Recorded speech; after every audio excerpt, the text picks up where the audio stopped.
Bismillahirrahmanirrahim. Auzubillahi minash-shaytanir-rajim. Ne balmaw ani nyankuma depuis Osiyorola. Donc Mali Fasoko, on a balmaké do Dambélé depuis Paris, membre des Maliens est fier. Donc anga biboli otidore ode akila jigino. Donc akila jigino chesirido Fasoko do sengeta ante 50 nyene. Donc plateforme ante abana Franci Mali. Donc obeka oklo nyekelenjo. Aka donc fo na temna min kloka o ku kile wuli ka jo ni mi yɛrɛ ma mɛ ni ka ka mɛlɛ ou ni maa min ye nin mɛ i ka lase maliyɛnw bɛɛ lajɛlen ma minnu jɛra ka kɛlɛ kɛ kalo tɛmɛnen ninnu na pour que k'a fɔ constitution ko an tɛ bi an tɛ sini an tɛ a banna. Donc o hukumu kɔnɔ an ka jamana ɲɛma tun bɛ taamala Faransi yan nɔ ani Faransi jamana ɲɛma u ye ɲɔgɔn ye kuma ma bɔ an ka président yɛrɛ da dɛ ba do u ye ɲɔgɔn ye kɛrɛfɛ u b'a fɔ ɲɔgɔn u y'a kuma kɛ. Donc Faransi jamana ɲɛma de nana kuma kɔnɔna la a ko pour que basigi ni bɛn ka sabati Mali kɔnɔ donc o tɛ se ka taga an ka constitution yɛlɛmali kɔ ko Ibrahim Boubacar Keita bɛna i occuper an ka constitution yɛlɛmali ko la. Bon ne tɛ fɛ ka kuma min yɛrɛ mɛn tulo la anw tɛ fɛ ka min mɛn an tulo la en tant que malien o de y'o yɔrɔ ye anw kan ka min kɛ an ka jamana kɔnɔ maa wɛrɛ de b'o fɔ anw ɲɛna. Faransi b'a ka fɛn bɛɛ kɛ anw tɛ bɔ a kalama fo ka diɲɛ wuli anw si ma se k'u ka fɛn sara anw na. Bon anw dun bɛ taa an taw sara o la mun na kelen filanan ye mun ye a tɛ se ka bɔ an ka jamana ɲɛmaa da fo a k'a fɔ ko Faransi ɲɛmɔgɔ de k'a fɔ pour que maliyɛnw k'a dɔn k'a fɔ ko ale tɛ ko Faransi de bɛ k'a imposer an kan anw fa tɛ Faransi ye anw ba tɛ Faransi ye donc anw sago b'an yɛrɛ la soit on est souverain soit on l'est pas. Donc monsieur le président i ka maliyɛnw b'o o fili la ni Mali sago b'a yɛrɛ la ou bien an sago tɛ an yɛrɛ la. Macron ka laɲini an ka constitution ka falen min b'a ko jukɔrɔ ala de b'a dɔn président i yɛrɛ bɛ dɔ dɔn a la a fɔ Macron ɲɛna ko maliyɛn denw ko k'a tɛ falen n'a bɛ min kɛ a k'o kɛ digi da ye dɛnɛ ye an ko k'a tɛ falen ka da minnu kan an ye an fɛla fɔ o yɔrɔ ninnu na président e yɛrɛ b'a dɔn cɔ constitution min bɛ yen nɔ a ma fɔ k'a tɛ falen yɛrɛ koyi a fɔra a tɛ falen nin cogo de la. Donc hakilima bɛɛ b'o faamu mɔgɔ o mɔgɔ n'i bɛ hɛrɛ kɔ i b'o faamu an yɛrɛ ka kumakan an k'o sɔsɔ fa tɛ tubabu la u yɛrɛ ka sɛbɛnni k'a bila u ka kumakan u ka se k'o sɔsɔ pour que olu b'an wajibi an k'an ta sɔsɔ parce que u b'a fɔ k'anw de t'an yɛrɛ bonya anw de b'u ka namugulasogo ye u mana an bila yɔrɔ min na anw bɛ yen nɔ de. Donc waati sera an ka k'an yɛrɛ fɛ an k'an yɛrɛ bonya an ka k'an ka jamana fɛ ni de la an wulila k'an jɔ fɔlɔ n'an tɛ a banna an tɛ sɔn parce que Amadou Koufa n'a ka mɔgɔw bɛ Mopti ba kɔfɛ Kidal ta n'en parlons pas kɔsa in na tubabu y'an ka mɔgɔ 10 militaire 11 ou 15 u y'olu faga par erreur c'est pas par erreur u ma anw de filɛ fɛn ye parce que n bɛna vidéo k'a kan spécialement mais n b'a kɛ entre parenthèses ye nin yɔrɔ in na pour que u ma anw filɛ fɛn ye hali Faransi yan a ye discours min tenu au moins a tun kan ka excuse présenter maliyɛn denw na olu bolo tubabu ni de ye nin ye anw ni tɛ nin ye. Certes u ma dabɔ a kama u y'a dabɔ a kama o bɛ olu de ni ala cɛ la mais n'a y'a sɔrɔ ko tubabu sɔrɔdasi kelen de tun minɛnen don nord la bilahi n'a tun bɛ nin jama in cɛ la u ye bɔn min jigin yɔrɔ in kan u t'a jigin a kan u b'a jigin a kan parce que u b'a fɔ maliyɛnw de don maliyɛn otage de don u ka jamana ɲɛmɔgɔ yɛrɛ ma valeur don u ka sɔrɔdasiw ka vie la donc hali n'a ye ninnu faga problème foyi t'a la accord militaire min b'an ni ɲɔgɔn cɛ donc a ko tɛ taa yɔrɔ si la. Bon o n'a ɲɔgɔnna n'a ɲɔgɔnnaw bon n'an ko an m'an da don nin na ka nin fɛsɛfɛsɛ k'a approfondi a bɛ taa wolo fɛn wɛrɛw la mais an ka laɲini t'o ye an ka laɲini ye min ye an ka ɲɔgɔn bonya an ka ɲɔgɔn bonya sɔrɔdasi ninnu bɛ lajaba tantɔ u bilalen b'u yɛrɛ u bɛ sa cogo cɛjugu la tantɔ parce que sɔrɔdasi ɲɛmɔgɔw den t'u la i b'a fɔ Idriss Déby an b'a fɔ nin yɔrɔ in na yan nɔ ale denkɛ ye général ye o bɛ taa gɛrɛkɛyɔrɔ la ka kɛlɛ kɛ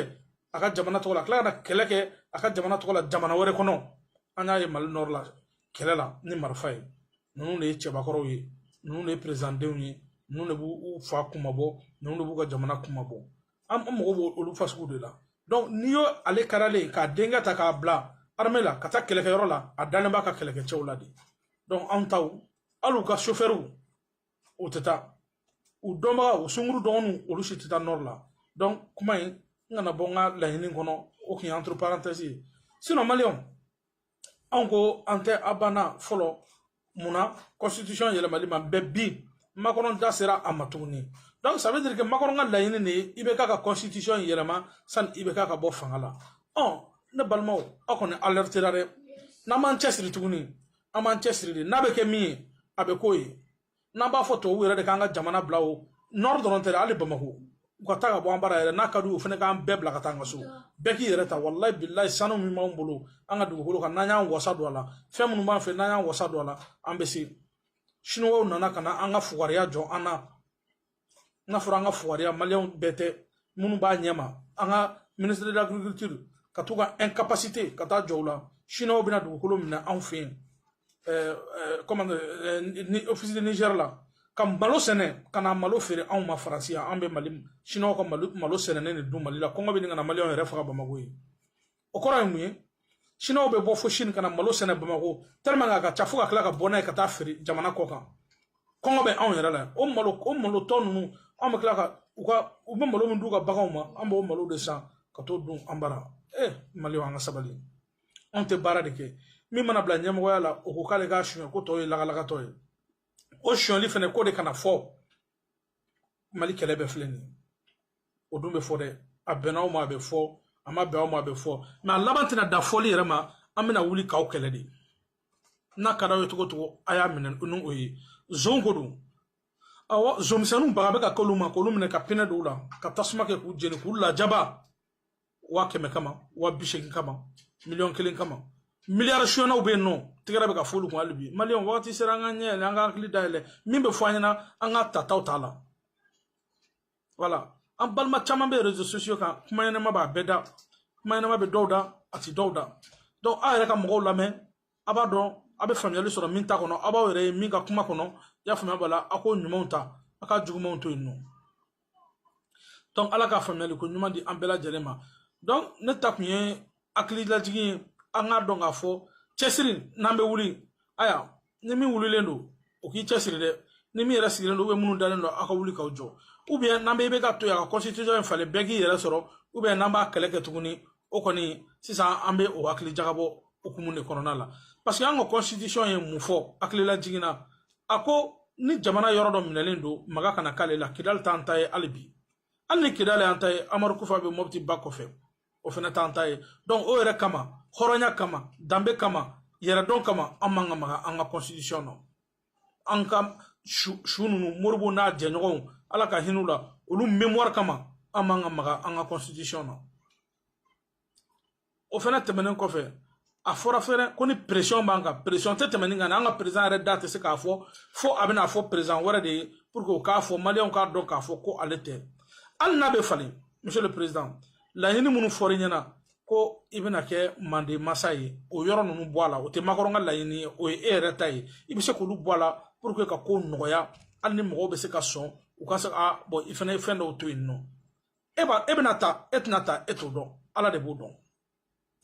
aw kɔni ye fɛn bɛɛ kɛ latigɛ bɛɛ labɛnnen don pour que i ka kɛ président ye tuguni bon ni ne yɛrɛ b'i place la bi min ɲinini fɛ i ye layidu minnu ta i ma se k'olu timɛ fɔlɔ ne ti présenté fɔlɔ yɛrɛ bon kalo damadɔ b'i bolo kalo 8 kalo 9 o kɔnɔna la i t'a yira maliyɛnw na k'a fɔ ko i bɛ se ko la i bɛ se ka ko kɛ donc mɔgɔw kun filila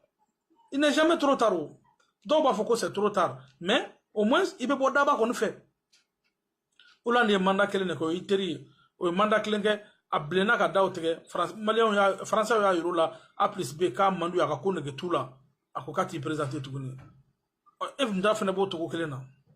bon komi maliyɛn tɛ kuma a bɛɛ ye gɛrɛnna kuma ni comment dire so kɔfɛ kumaw ye donc maintenant anw ta ye duwawu de ye anw tɛ parti pris la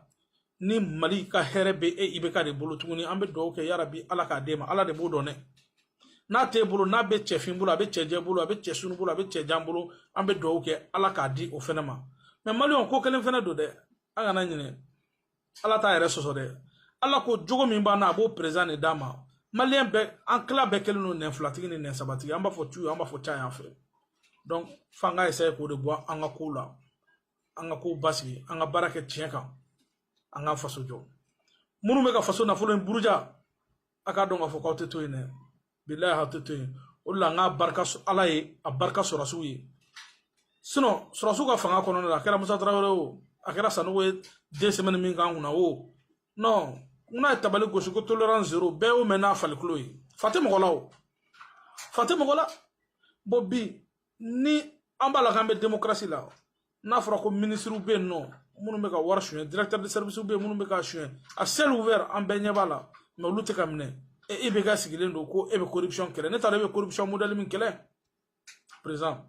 ala k'a faamuyali ko ɲuman d'a ma ni kɔrɔ ni bi baronin tun bɛ an ka constitution a ko k'a ko bɛna wuli tuguni a kɛlɛ bɛna wuli tuguni ni solila ka bɔ n'i ma taama ala kana an ta k'o ye ala kana an ta k'o ye minnu y'a ko ta ni dusu ye donc ala ka hakili ɲuman d'a ma an kana an ka fara ɲɔgɔn kan an ka constitution n'an bɛ se k'a bali an k'a bali n'an yɛrɛ tɛ se k'a bali salamuna wadada sadama sagana donc an bɛ jɛ ka dugawu de kɛ ɲɔgɔn ye ala ka jamana in basigi ala ka jamana in di mɔgɔ ma min bɛ se ka a basigi hali bi fasodonjugu faso zonw a namaratɔw a burujabagaw ala k'u suru janfa kɔlɔn kɔnɔ ala k'u to bada janfa la donc maliyɛnw a k'an bɛn a ɲɔgɔnna wɛrɛ ma a n'aw balimakɛ don Danbele depuis Paris.